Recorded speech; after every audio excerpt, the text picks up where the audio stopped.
The Total Screen proudly presents the Weekly Set Podcast with Tyson Gifford and William Rohrig. Episode 241, recorded February 3rd, 2020.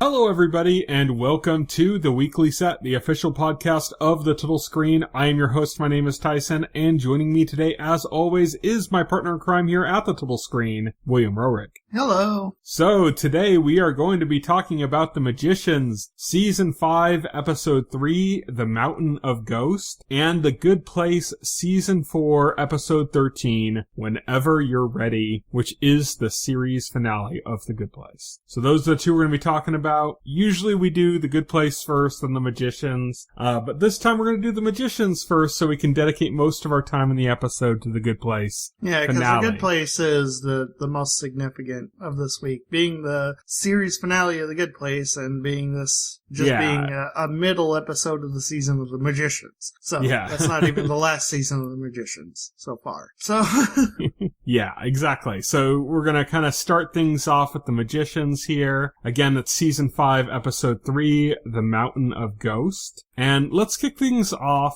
talking about probably the least significant story of this episode, which is kind of Julia's story, where she and Penny 23 are going around and they're looking for the source of the harmonic convergence, is what it's called, I guess. And they end up finding a magician and her sisters, or I guess one sister. I guess the other one died. She had two sisters before. Yeah, there's three of them, and one of them died. They live in a replica of the Physicker's house from Breakvilles. Yeah, they've saved the world before. Yeah, it's like they've kind of done the thing that our current magicians have been doing over and over again.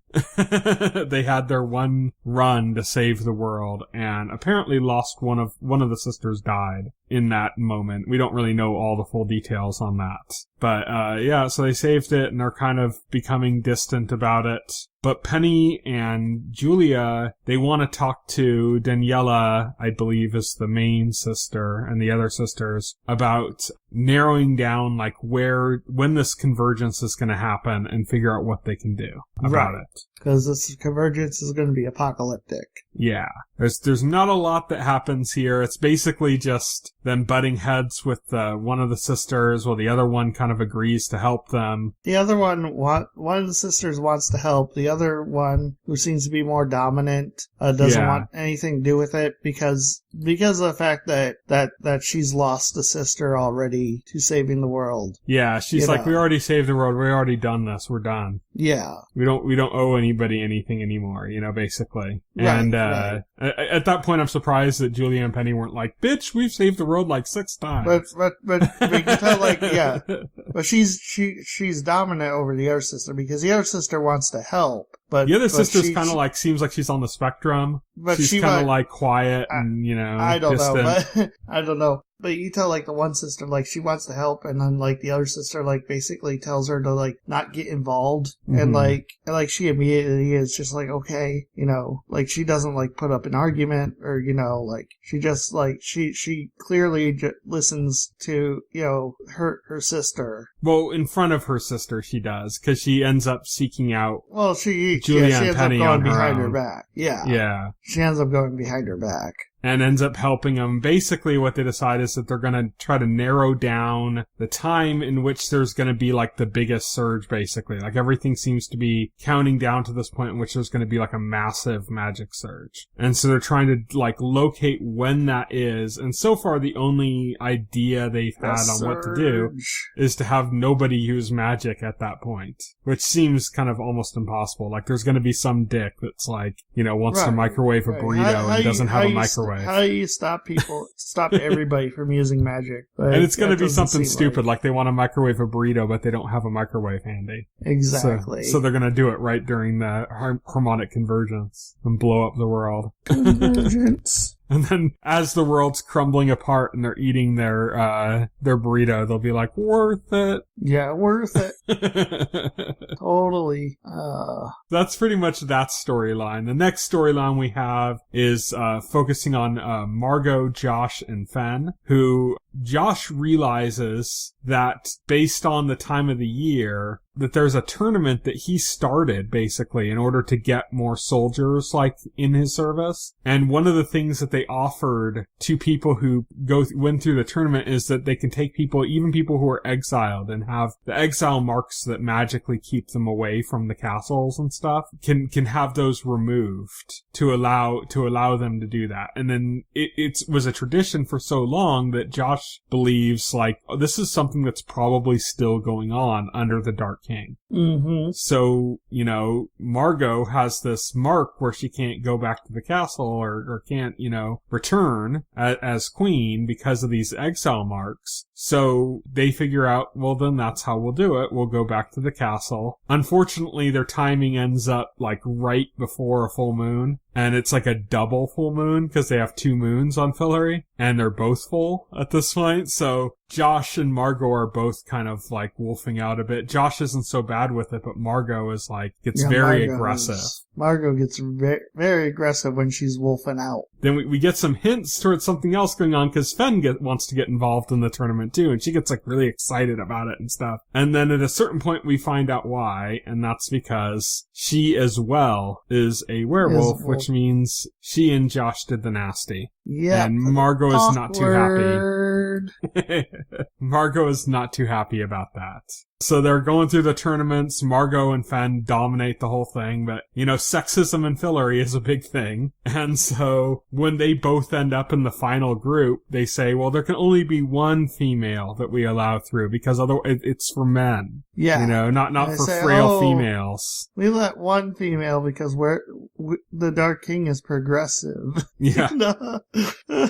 I was like, okay. So that means that Margot and Fen have to fight each other now, with Margot being super pissed off about, Fen and having slept with Josh. Right, yeah. And then both basically wolfing out, too. So, both being very aggressive because of that. So they have their last fight kind of in the tournament to decide it. And Margot just straight up stabs Fen in the chest with a knife that thankfully turns out to be like a safety knife or something that doesn't actually kill the person it stabs. Some kind of a Fillory magic thing.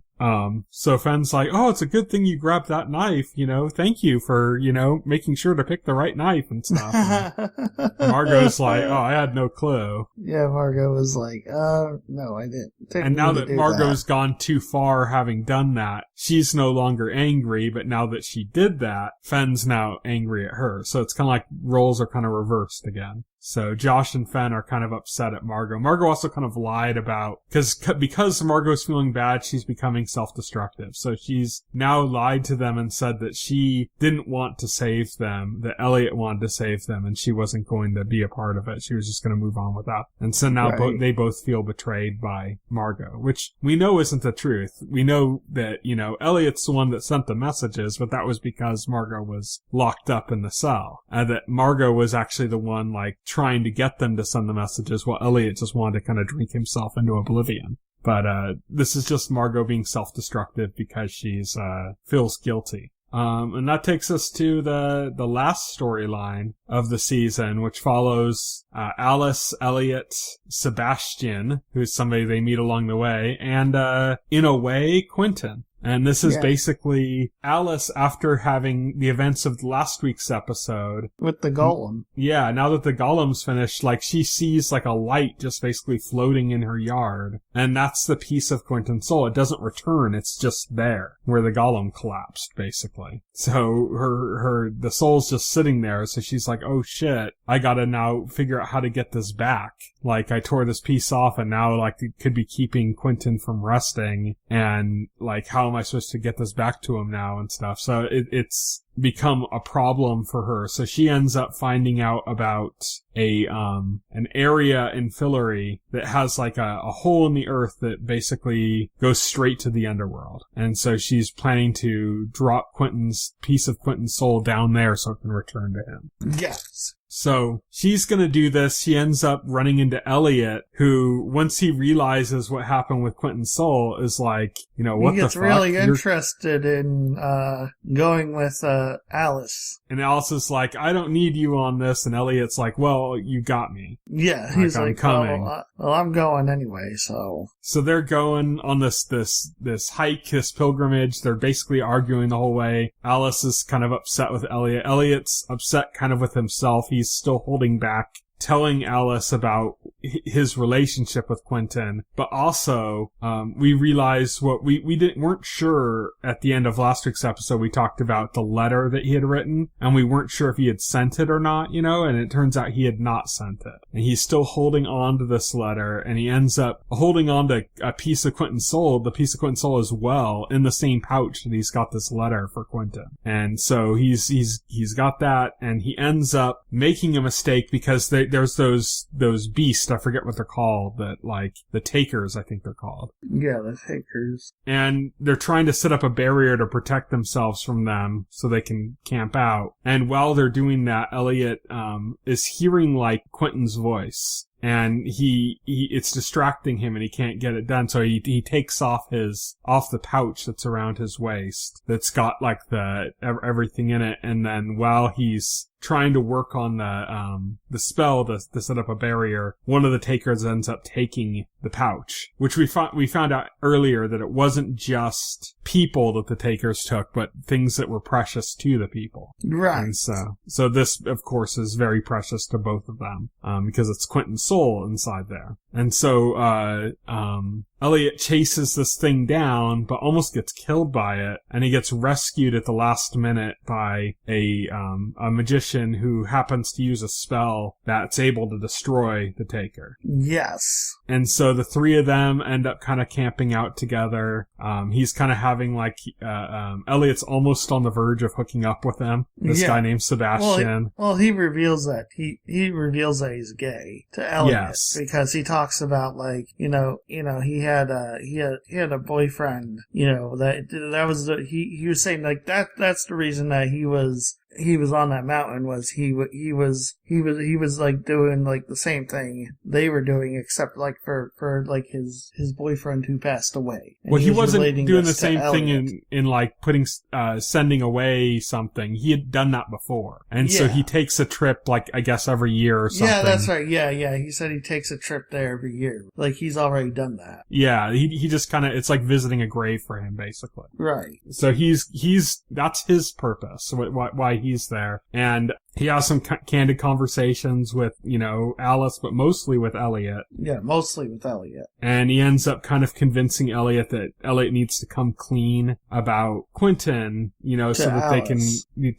because it's, as much as Elliot thinks he's like saving or helping Alice by not telling her this, that by not having that piece of information, there's a piece of him that she can't reconcile with the loss of, because she doesn't know the whole story. And so that's like, he convinces Elliot that it's actually harmful to Alice to not know, and that he needs to eventually tell her. So, they end up going there. They end up, dropping the soul into this pit. They drop the letter together into the pit after they have a whole moment where Elliot comes clean and Alice is like, I knew. Yeah, of course I knew. I knew all along. Yeah, which is just, I knew all along. Yeah, which is just like, it explains some of the hostility Alice was having towards Elliot. It's kind of like a wife going to the grave of her husband alongside like his mistress or something, That's kind of what it's like for Alice. So she's like on edge about that. And that's why she's been kind of rude to Elliot this whole time, and why they've been bickering about this. So they kind of, in this moment of kind of letting go of this letter to Quentin that could have saved Quentin, by letting go of it together they've kind of like made the first step in mending their own like friendship. Like mending that relationship, And, so they finish up, they head down like they're gonna be on their way back, and Sebastian says that he's traveling the same way they're traveling. And so, you can come with me if you want. And then they see this carriage for the Dark Lord coming, and that turns out to be who Sebastian is. Yeah. Because he's the Dark King. He's the Dark Wizard, the Dark King. And he says, like, well, are you coming along with me? And they're like, no, thanks, we'll walk. Elliot's like, I almost slept with the Dark King. Yeah. They kind of imply that Sebastian, the Dark King, knows who they are, too. Yeah, well... There's like an implication to that, you know? Like, it's not outright said, but... Yeah, well, no, I guessed that. And in fact, his heart-to-heart with Elliot might just be a ruse. Yeah. It seemed to be that he was implying that he knows exactly who they are and stuff, but he just doesn't care. Yeah. And he does care, and he's playing them. Yeah. I'm just saying what he's implying, you know? Right. He seems to be giving the implication that he might know more than they think he does, but doesn't care or something. Like, it's not a concern to him. Not like he doesn't care as in it doesn't affect him, but like he doesn't care as in like there's nothing you can do. I'm at so at advantage that, you know, it's not like you can overthrow me or something, you know? Mm-hmm. And that's it. That's the end of the Magicians this week. I don't think there was anything with Katie in this whole episode. If there was, I don't remember it. No, there wasn't anything with Katie. I can't remember a single thing with Katie. I think her storyline was dropped for this episode. No Sir Effingham. No Sir. We're never seeing him again. I don't think Dean Fogg was in the episode. Nope. So yeah, it was kind of just those three stories, and that's it. So let's move on to kind of our main point. And I almost considered, you know, holding off Magicians discussion of this episode till next week, just so we could focus entirely on what our next subject is for this podcast. And that is The Good Place, Season 4, Episode 13, Whenever You're Ready, the series finale. Yes. So I'll just say straight up front, I was like teary-eyed through this whole episode. It was an excellent episode. It was melancholy. It's interesting. It's basically what we were talking about it probably being last week. I was not teary-eyed. It's interesting. Like, you were probably sad. I wasn't sad. It's weird, but like this episode was oddly calming for me. Yeah. It had like a very calming effect. I was teary-eyed. I was a little bit sad, but at the same time, I was like also, I just thought it was beautifully done. It was beautiful. Yeah, it was beautiful. Yeah. It was profound. A lot of like touching moments and stuff. It still had the humor you expect, but like they did dial back the humor for this finale, which is not to the detriment of. It's not to the detriment of the episode as a whole. And trust me, there's still plenty of moments. But yeah, I loved it. So we should probably get into the key conceit was it builds off of, you know, what happened last week, which is they introduced this door, I guess the door to oblivion. So like when you felt you spent enough time in the good place, you could go through the door and stop existing, you know. And so this episode picks up where it's been some time since the last episode happened. Oh, like, you know, thousands of Baramies. Yeah, thousands of Baramies. You know, it's like I said, it's been some time. And we open the episode with Jason deciding it's his time to go. Yeah, he has a perfect game of Madden. Yeah, I love it. I love it. Football stadium with his dad. It shows him he's in the football stadium with his dad in the jerseys, and you're thinking, oh man, he's playing Madden on a jumbotron in a football stadium. Instead of like actually playing football. And he plays a perfect game, and he just kind of gets a weird look on his face. Yeah, he plays the perfect game. Yeah, he gets a weird look on his face, which is like, yeah, it's such a Jason thing. But yeah, he gets this weird look on his face, and then he decides that's his time to go. Yeah. And he tells everybody, and everybody's like sad that he's going, but you know, he's like super upbeat about it. He's like, no, it's cool. I'm gonna throw like a party, like everybody's gonna come to the party, you know? Yeah, he has his dance group back together again. He has his dance group, all his friends from, by the way, I should say through this episode, like almost like everybody that we met through the series is in this episode. Even people we didn't expect, like, there's a blink and you miss him Trevor cameo. Yes. You know, like, where it's completely like he doesn't say anything, he just kind of like zips by in the background. And so there's like lots of cameos and stuff. Like, they played off, like, enough time has passed on Earth that, like everybody important to these people that we've seen along the way have apparently passed away and gone through the test. Yeah, and they've reached the good place. And they've reached the good place, yeah. The last ones that probably do are Tahani's parents, yeah. Yeah, which we get, Tahani gets notified about that on screen, that's happened. But for now, like, Jason's having his party, he has his dance crew. The best part about Jason's party is when his friend Pillboy gets up and does this thing about ghosts, and he's like, why are ghosts? He's like, oh, he's white as a ghost. So he's like, wait, why are ghosts always white? Oh, dip, are ghosts racist?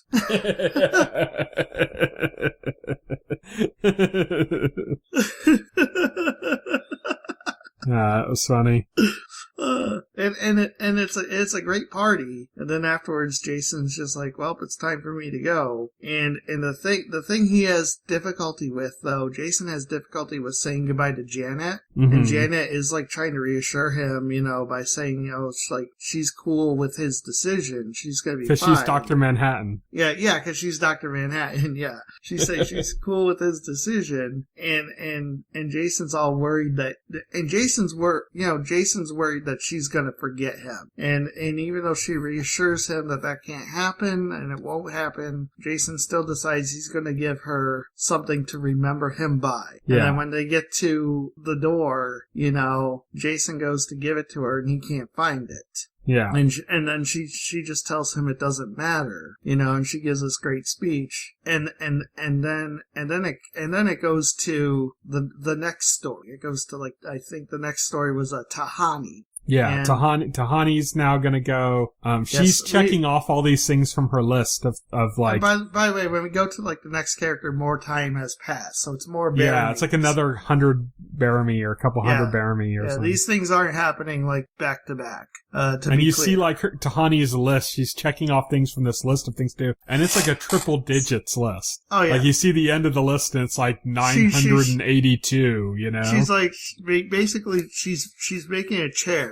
With Nick Offerman. With Nick Offerman. Yeah. Which is funny, too, because I read, like Nick Offerman was talking about this on a podcast, where Nick Offerman is, like, he's actually, like, into, like, woodworking. Oh, yeah, himself. He is. Big time. Yeah, he's big into woodworking, and he said on the podcast, when he saw the chair that they brought out for the scene, the chair that was in the scene, when he saw it, he said, that's the biggest piece of crap I've ever seen. And then he was thinking, he's like, that was the biggest piece of crap I ever seen. And he was thinking about, like, the lines he was gonna have to say for a scene, and he was saying, like, he was worried he was gonna, like, come off as, like, the biggest idiot, because still the chair they ended up using, or did they do something else? I think that's the chair they ended up using. Because he said, yeah, the lines he had to say, he was worried he was going to come off as, like, the biggest idiot. Say, like, that's the, as fine as a chair as I've ever seen, or something like that. Yeah, because in the scene, like, he tells Tahani, like, she made the perfect chair. Like, that's as fine of a chair as I've ever seen. Like, she's mastered woodworking. That's the scene. And so it was funny, the anecdote, like, he was like, no, that's a terrible chair. Yeah. It's really funny, like, and Nick Offerman's basically playing himself, I think. Yeah, I think so. I think it's like the same deal, where, they had, Justified playing himself. Yeah, Timothy Olyphant, yeah. Well, he was playing, like, a creation based on himself, kind of. Yeah, Janet creation. Yeah, that's true. I think he was more like doing a mix of himself and his character on Justified. Yeah. Rather than just being himself, but yeah. But yeah, it's so she's checked off all these things from her list. It's like in the triple digits. And she gets notified that her parents are now they've gone through the trial and they're in the good place. And she gets together with her sister, and they're both kind of somewhat dreading getting together with their parents and having a dinner with their parents, which is like one of the last things on our list. And, she ends up, like, her and her sister, they say, like, okay, it's gonna be okay, like, we'll be able to handle their judgment, and they're talking about how they'd never sat for a meal with the parents. They've always, like, sat dutifully behind their parents as they sat at the table or something. And so the first thing that happens when her parents get there is they immediately hug them and start apologizing, like endlessly apologizing, basically constantly apologizing. Yeah, and Tanya and her sister is like, is this really our parents? Yeah. So she ends up having these moments with them that last, several hundred bear me, I think. And she gets to the point where she feels like there's nothing else for her to do. And so she says that her time's up too. And she doesn't want to do like a big party. She just wants to let go, Yeah. She doesn't need to. Yeah, she just wants to let go. We do get a cameo from John Wheaton, the gossip columnist, who seems like he's changed a lot for the better. Yeah. Still maybe not perfect, but I love it because he's like Alexander the Great, more like Alexander the Okay. Yeah. Something like that. But he gives her a hug and says, I just wanted to say goodbye before you left, and And so they're getting ready to leave, and I think they end up taking her to we should say that the gate where you leave is like in this forest. And it's just like this beautiful, like almost like, it looks like the trees have kind of branches have formed into an archway. Yeah. And it's not like a door. It's like, it's more natural, it's like an arch made of branches. Yeah. And so they're gonna like pass through that, and she ends up saying that she doesn't want to go. And they're like, oh great, you're gonna stay. Eleanor's like excited about that and stuff, and she's like, no, I don't. She's like, I don't want to stay, but I don't want to go either. And she's like, those are your only options. And she ends up saying she wants to be an architect, like Michael. She asked Michael if she could be an architect. At first she's like, that's not, humans can't be architects. And she's like, it's a good place. Anything can happen. Make it happen. Yeah. And so Michael talks to the judge, and they get, and they agree to, let Tahani be an architect. Yep. I should say during all this, Michael has settled down into this routine where like he's part of the committee overseeing everything, and the committee is like the judge, him, and Sean. And Vicky is there too. And Vicky is there. And I just love it because like they're asking like status reports on like how everything's going, and and they're basically like all like, oh the system's working well, and Sean is like, no, it's not working, the system sucks, I hate it sucks, it's terrible. And Michael is just like, no, the system works really well, Sean, you know what I do. And he's like, no, I'll never agree with you, never ever ever. And Michael's like, I know, buddy. And Michael's like, I know, buddy. And then you see Sean like smile, not like a sly smile, but like a smile like, of like being comforted, he's smiling because he's comforted by that. And then he quickly like replaces it with a scowl. Face. Yeah. I thought that's such a small moment, but it's such a great moment at the same time. Yeah. So the next person who wants to leave is Chidi, and Eleanor kind of realizes this is happening because you can see that he's getting kind of like bored in the routine, but he's still kind of staying around, and she's trying to find like a way to keep him from going. So she's like planning all these activities, visiting these great philosophical sites in Europe. Yeah, because we got conflict now because Chidi's ready to go, but Eleanor isn't, and Eleanor doesn't want to be separated from Chidi. She doesn't want to be alone. Yeah. So she's trying to conspire with Janet to make Chidi stay. Yeah, so she's like taking him to like Paris and to ancient Greece. And to Greece. I don't think it wasn't ancient Greece, it was modern Greece. Because she was like... Well, yeah, it was modern Greece, but yeah, it was the location of the ancient locations, but in modern times. Yeah, in modern times, yeah, because she specifically said someplace Chidi would recognize having been there before during his life. Yeah, like not in the condition that was at its prime, but like in the condition it was when he was like 20 years old and visiting there, yeah. Right, exactly. So she's doing all this, she's doing all these things to try to kind of keep him happy and wanting to stay there, but she can see that it's not working, and she eventually comes to the conclusion that, like he confronts her about it, basically saying like, I know you're trying to do all of this, but it's like I've known that I've wanted to go for some time now, and I've waited. And well, at first, like he's like, I want to go. And at first she's like, yeah, but you just got this feeling, like everybody left as soon as they got this feeling, how do you know that, it's not going to pass and you're going to actually want to stay? How you know it's not temporary? He's like, because I felt like this for a long time. Yeah. So he's been in that position for a long time, and he's been staying for her and not saying anything. Right. And then she starts kind of panicking, and he finally goes like, it's okay, I can stay. Yeah, he's like, I can stay for your sake, for your sake, I will stay. And Eleanor's fine with that, but at some point, Eleanor has a realization that she's being selfish, and that she shouldn't be selfish, and she should just let go. And so she tells Chidi that if Chidi feels it's his time to go, then he should go and not worry about her. She's not hanging on anymore. She decides she's going to let go. Yeah, so Janet takes Chidi to the door. Well, we say actually first, they have like their one like last night together, and yes, she says, I need you to do me one favor. I need you to stay with me till I go to sleep and then go before I wake up. Right. She doesn't want to have to say goodbye like that. And she wakes up and she's got like, Chidi made her like a calendar. Yes, the Chidi of, like calendar. Himself in all these like sexy poses and stuff. The sexy postman, which like when he was dressed up as like the postman in like The Good Place, and she's like, "Oh, that's a really sexy look." It's like, so he has that in his calendar. Yeah, there's all these other costumes and stuff where he's like posing and stuff. It's really funny. Like him as a wrestler, because we know Eleanor loved wrestling. Yes. I'm kind of sad they weren't able to get like a Stone Cold Steve Austin cameo or something, because she's referenced him so many times. Oh, it would have been kind of funny to see him in The Good Place. That would have been kind of funny, but... But anyways, they had this calendar, and then you see kind of Chidi's side of it, which is that he, goes with Janet, and then he goes through the entrance, or the exit, I guess, the last door to Oblivion. And then like, right out. as Janet's about to, like, turn around and walk away, Jason comes running up. Because Jason found the pendant that he was going to give Janet.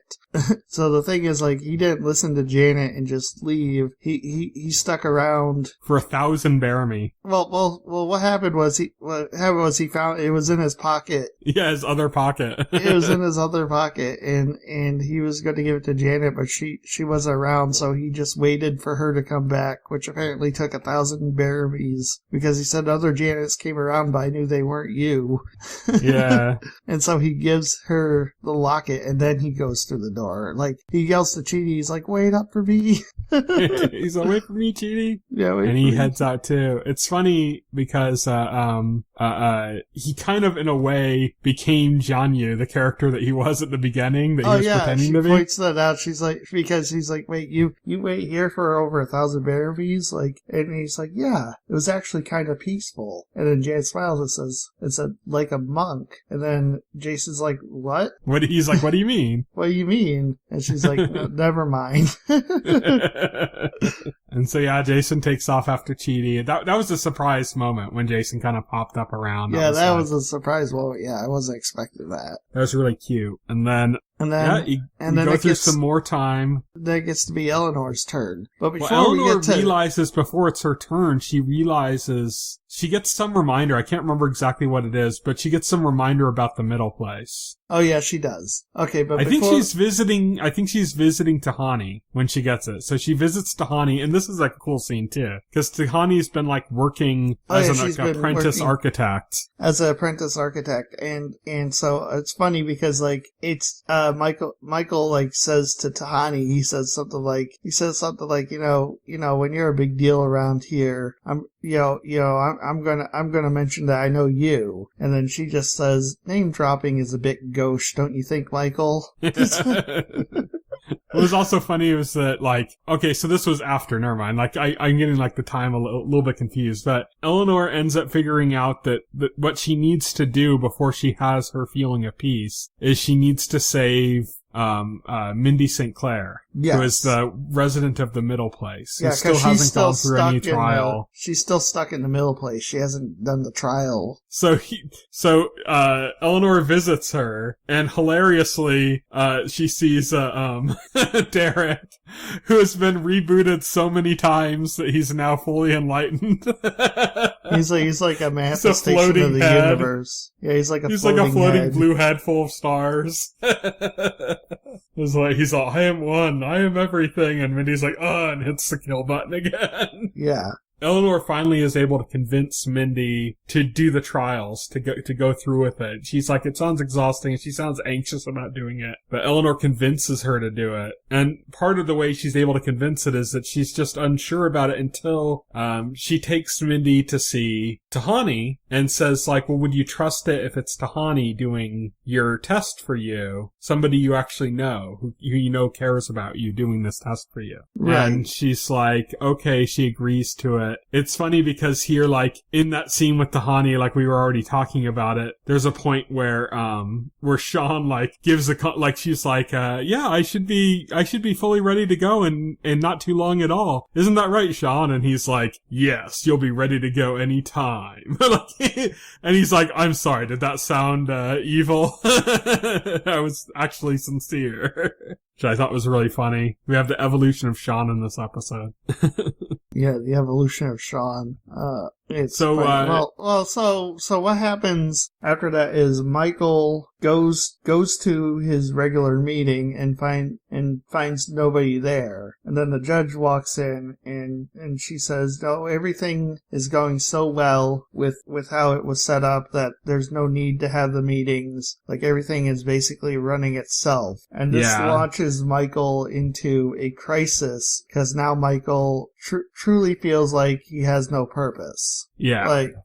Like he's like, that routine was basically the thing that was keeping him grounded, and now that routine is gone, and he truly feels at this point that there's no purpose for him. And so that launches him into a crisis. Yeah, he's like, oh, how do you know the system's working great? Maybe it's working bad. We should go back to the old system. He's like, panicking, trying to like find some other thing to do, and everyone's just kind of like, lay back, Michael, it's fine, everything's working, and he's like freaking out. And he's like freaking out. In this time, Eleanor finally feels like she could be at peace. Yeah, Eleanor decides it's time for her to go. She's at peace, and that it's her turn to go at the same time.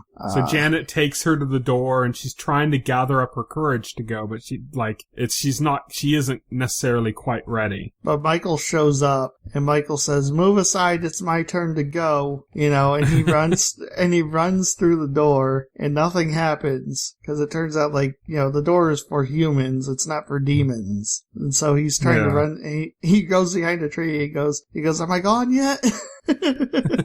He's all, you guys are looking at me. I can't disappear when you're looking at me. Yeah, I can't disappear when you're looking at me. And Janet's trying to explain to Michael. And then Michael, like, jumps on Eleanor's back and is like, maybe if you cross with me on you, we could trick it.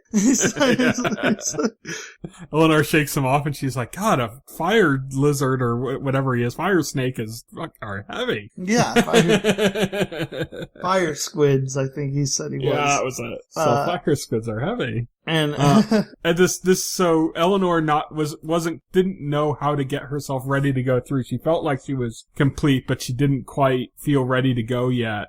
When she got to the forest, Michael was really desperately wanted to go through. And in that moment, Eleanor kind of realizes, oh, there's one last person I need to help. And so she starts figuring out a way for Michael. She talks to the judge, talks to everybody, and works out a way for Michael to become human and go through the entire process, live his life on Earth, go through that. Yeah, the whole process. Eleanor decides that Michael should become human, and the judge is resistant to this idea, but Eleanor is like, if anybody else asks, just ask them, like, if they've saved the universe, Yeah.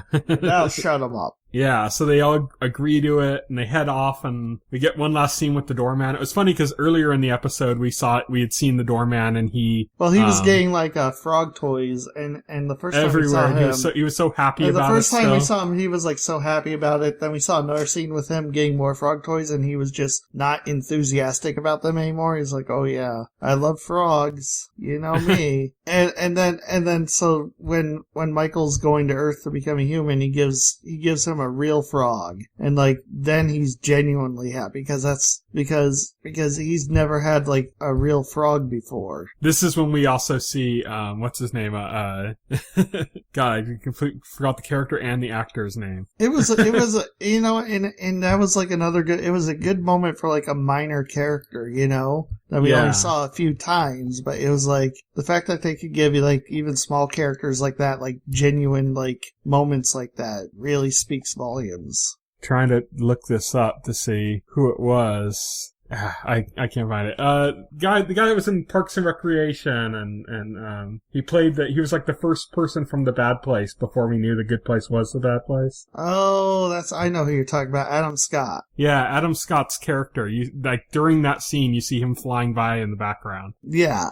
It's his one little cameo. I just wanted to point that out because that was kind of fun. It's funny. It's something I completely missed, and then I saw it later. People were saying, why wasn't he in it? And I'm like, yeah, why wasn't he? And someone's like, oh, actually he was. We're putting up screenshots of it. It was really funny. It was like a blink and you miss it moment. I guess I blinked. So Michael goes back to Earth and now he's human.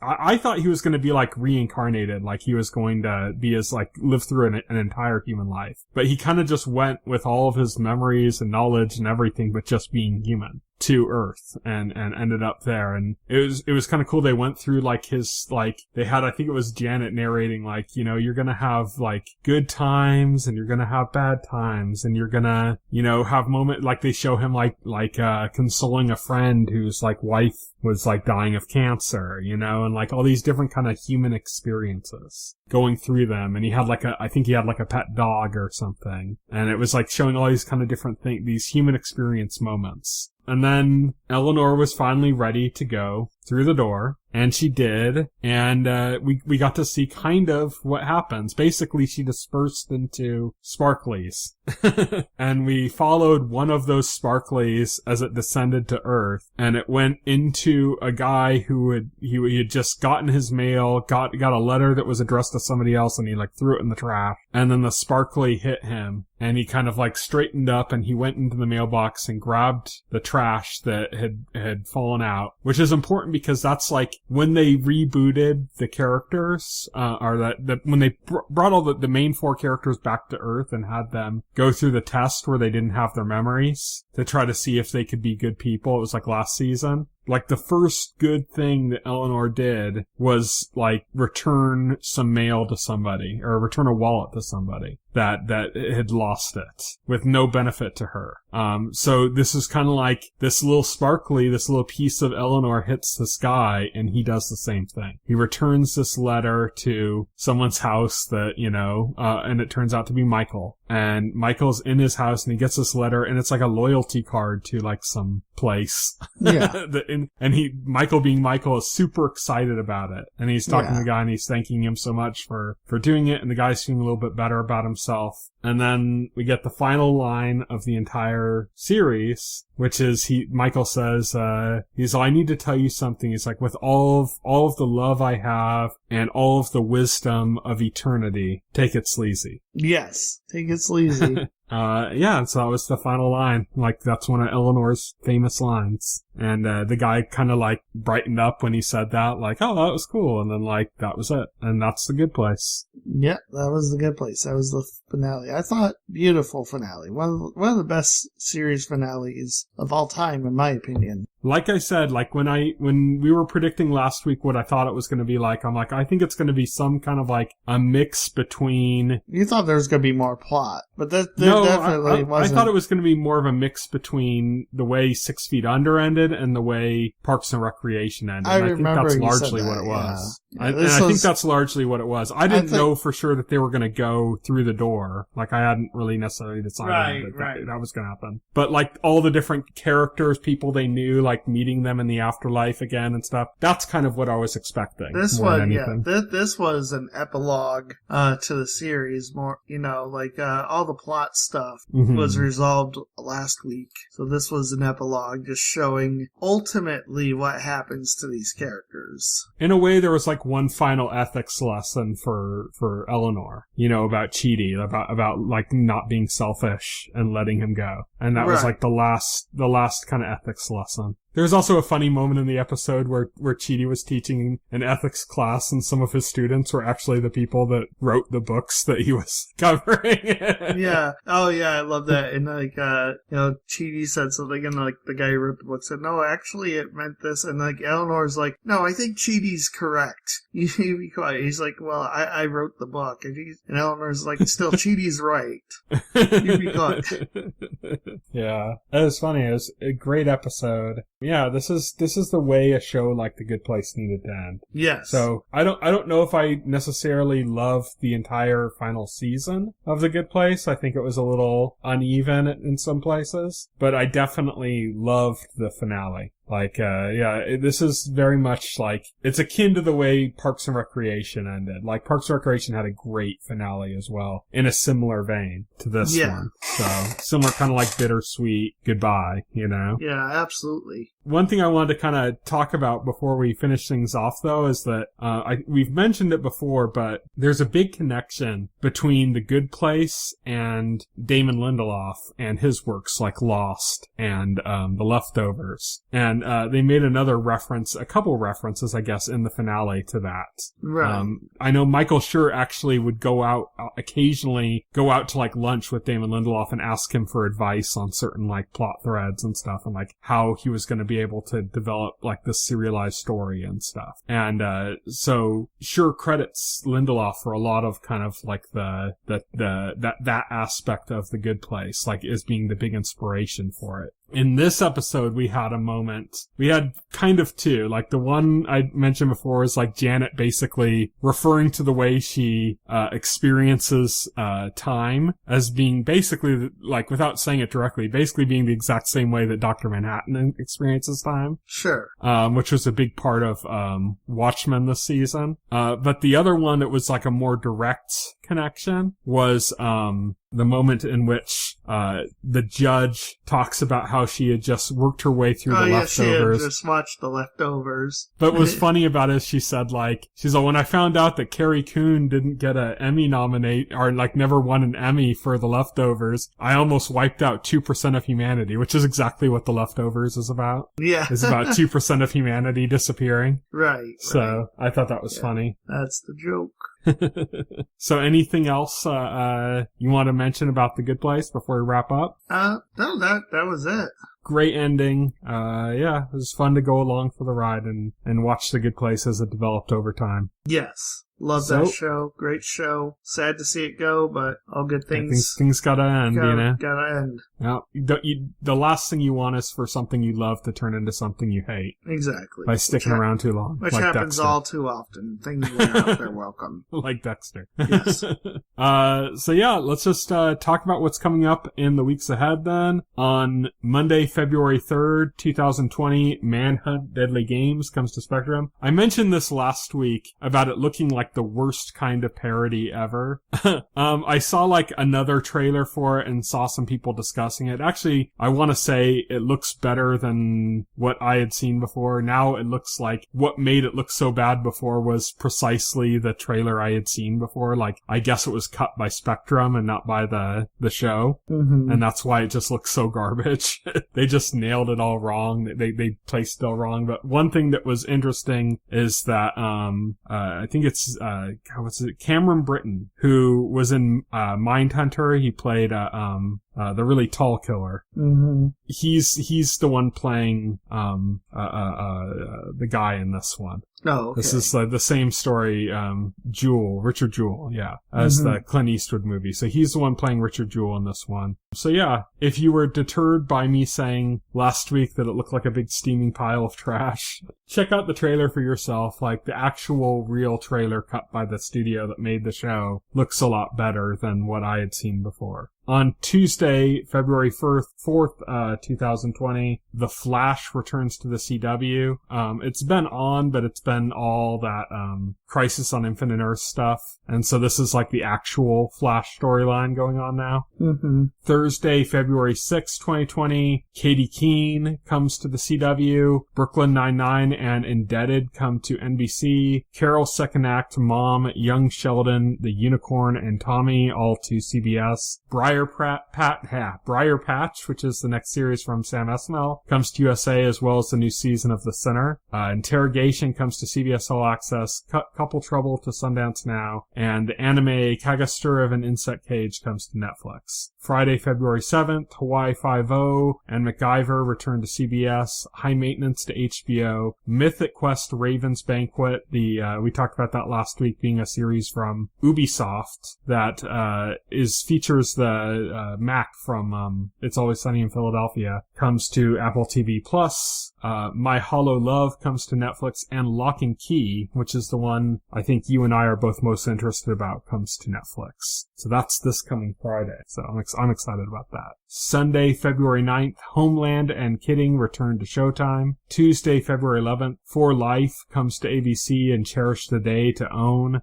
Wednesday, February 12th, Survivor is back on CBS. Thursday, February 13th, Love is Blind and Narcos Mexico both return to Netflix. On Friday, February 14th, Strike Back is back on Cinemax. High Fidelity and Utopia Falls debut on Hulu. The Real Bros of Simi Valley comes to Facebook Watch, and Cable Girls to Netflix. And lastly, on Sunday, February 16th, God Friended Me, NCIS Los Angeles, NCIS New Orleans all come back to CBS. Good Girls and Zoe's Extraordinary Playlist return on NBC. Duncanville on Fox. Last Week Tonight comes back on HBO. The Good Lord Bird miniseries comes to Showtime. Outlander back on Starz, and War of the Worlds on Epix. So that's it. That's what's coming up in the week ahead. Next week, we're going to talk about The Magicians, maybe something else. We might talk about something else just because we're running out of time to talk about some of the one-off shows we've watched, like The Witcher and stuff. So we might throw something else in there just to kind of get it out of the way, because we have so many other weeks where we can't. Right. That are coming up. Absolutely. Busy schedule. So we might throw something else in there, but no promises. But definitely Magicians discussion will continue. But until then, you can follow me on Twitter. I'm at Tyson Gifford. You can follow Will. He is at Voxel Hero. You can check out our Facebook page and our YouTube channel, as well as our site, thetotalscreen.com. You can subscribe to the podcast through any major podcast client like iTunes or Pocket Cast, and the entire backlog of our podcast is available on our YouTube channel. So thank you, everybody,